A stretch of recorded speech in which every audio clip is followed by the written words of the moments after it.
Hello everyone, and welcome once again to the Heir's Lair. I'm your host, Jonathan Taylor. Today's video, as the title may have already mentioned it, is another one of my How to Write video series, where I look into writing questions that are posed on social media, or that I come up with. That's something that can also happen.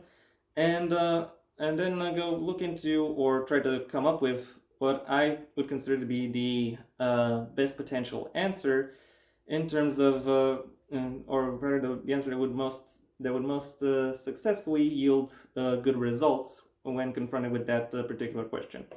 And hopefully, if my argument is right, then by the end of this video, you will agree with me about the validity of the answer I come up with.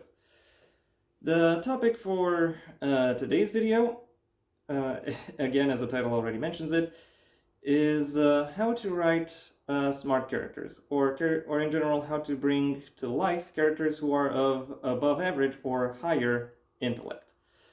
I've noticed this topic come up a few times in my in my time on social media, particularly on the writing side of social media. And before I go into my answers, I first want to touch upon some of the uh, some of the things that some of the recurring tropes of the discussion. Starting with, it helps to be smart yourself. Her.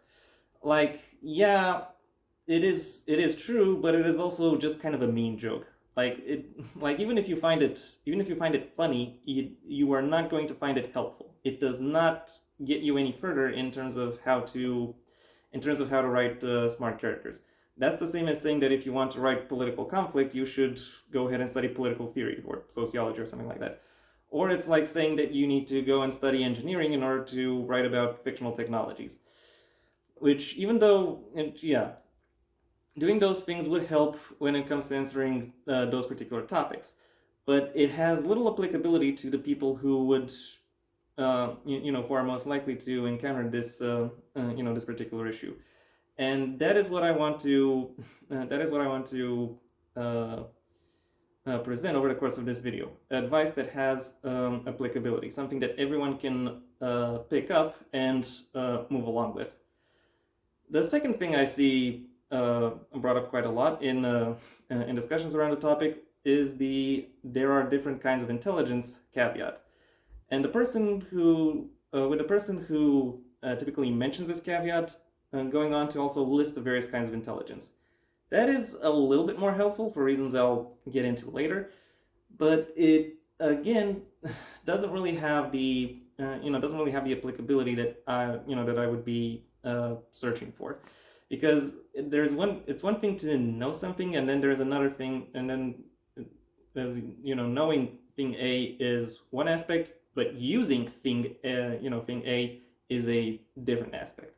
And this is what I want to this is again what I want to convey within this video: how to utilize how to utilize your specific knowledge in order to in order to write a character of above average or higher intellect. And now that I'm done with what the people typically say, now I'll go into my opinion. My opinion on the topic. And I have to say, my advice actually is quite basic if you really break it down. But it does rely on two distinct factors: dimensionality and time, in order to in order to get the job done. I'm going to start by talking about dimensionality because that is the one that is a little bit harder to crack. But at its core, it relies on something that I've actually already mentioned over the course of this video: the fact that there are different kinds of intelligence. To some extent, each person IRL, and therefore to some extent each character a writer would include in the narrative, will have different kinds of intelligence, or different dimensionality, the different dimensionality of intelligence. So intelligence. What makes a character stand out as particularly intelligent is the fact that they have a particular grasp on one specific dimension of their their own intelligence, which which grants them a level of higher awareness within within one specific dimension. And unless there is a story reason for why that, unless there is a story reason why that shouldn't be the case, this character would also be aware of their own, of their own grasp upon that dimensionality, and therefore their influence within it, as well as be able to quantify that of other people. You'll notice that to some extent in various biopic movies, for example, and various biopics about scientists. As an example, where where the story spends spends some time in the beginning trying to convey how exactly this character thinks, how exactly this character interacts with the world outside of themselves, and how they process, how they integrate new challenges and new information brought before them.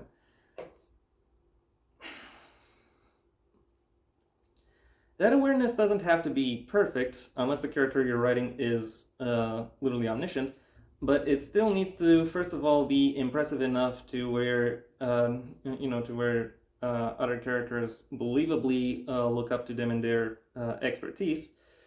And second of all, it has to be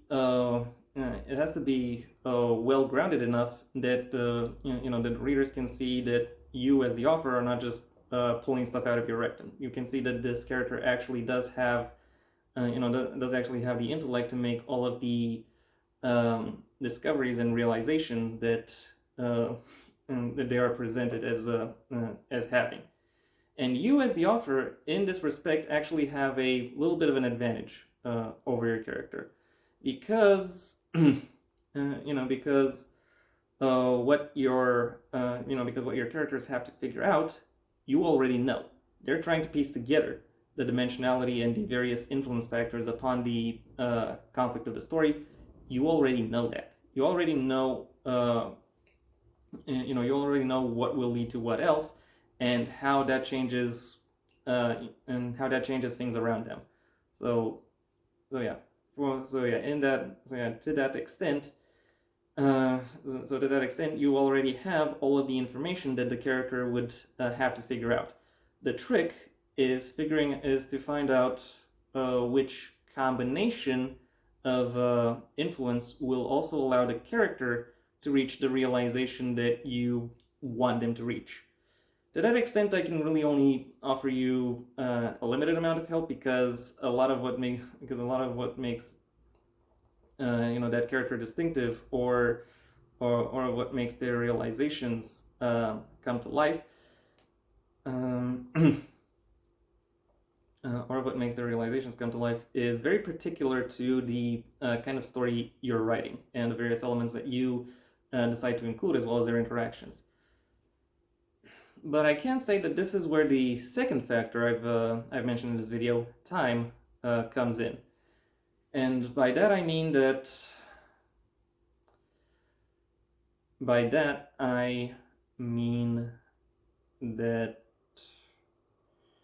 I have a thread. Just just let me catch up to it.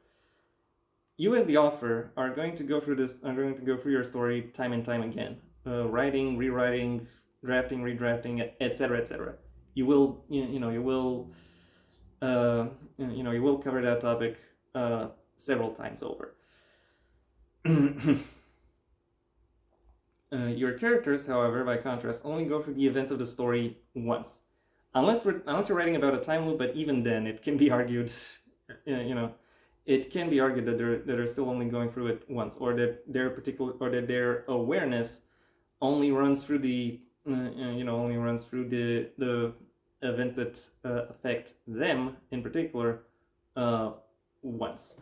Therefore, in this direction, you have the opportunity to tweak and handle the the dimensions of the conflict to a much higher degree, because I have trouble speaking today. I don't know why.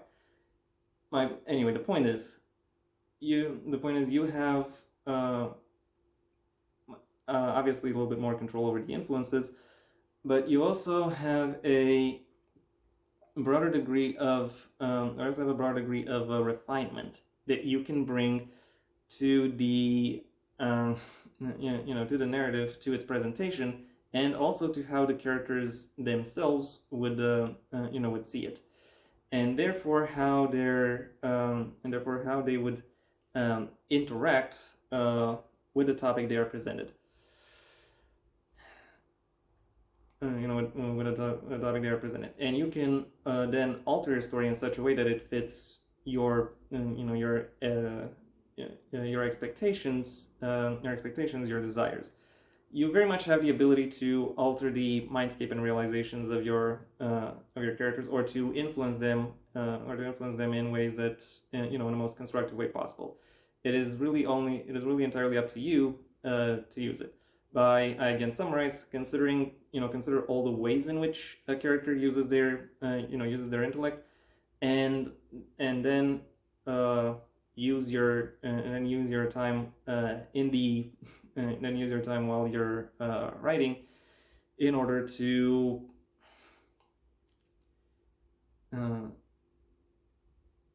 use your time while you're writing in order to piece together a smooth way of a smooth path towards the realizations that your characters are supposed to have. And yeah, that was my advice. Thank you for your attention. If you've enjoyed watching it, then please like the video. Maybe even share it wherever you think other people will also like the video. If there is anything you'd like to add, either to the concept of this video or to my implementation suggestions, that's what the comment section is for. And if you want to see when my next video gets released, well then please subscribe, and ideally also ring the bell or do whatever else YouTube will ask of you in order to keep you notified. My books, the first of my own Heir to the Empire series, The Next Generation and Path Not Taken, are available at various book retailers under their respective master links in the description down below, right past my social media links, which I suggest you check out should you choose to. Additionally, I have a second YouTube channel where I talk about whatever crosses my mind, though typically it will also be related to narrative analysis, though with narratives outside of the printed word medium. If my thoughts on the printed word medium interest you, then I suggest you stay on this channel and go for my extensive backlog of writing advice, book reviews, and miscellaneous other topics, primarily ranking lists. And if none of those options interest you, then I suggest you go ahead and do whatever you want the rest of your day, because it is your day after all. And that was all I had to say. So until next time, I am Jonathan Taylor, and this has been the Heir's Lair.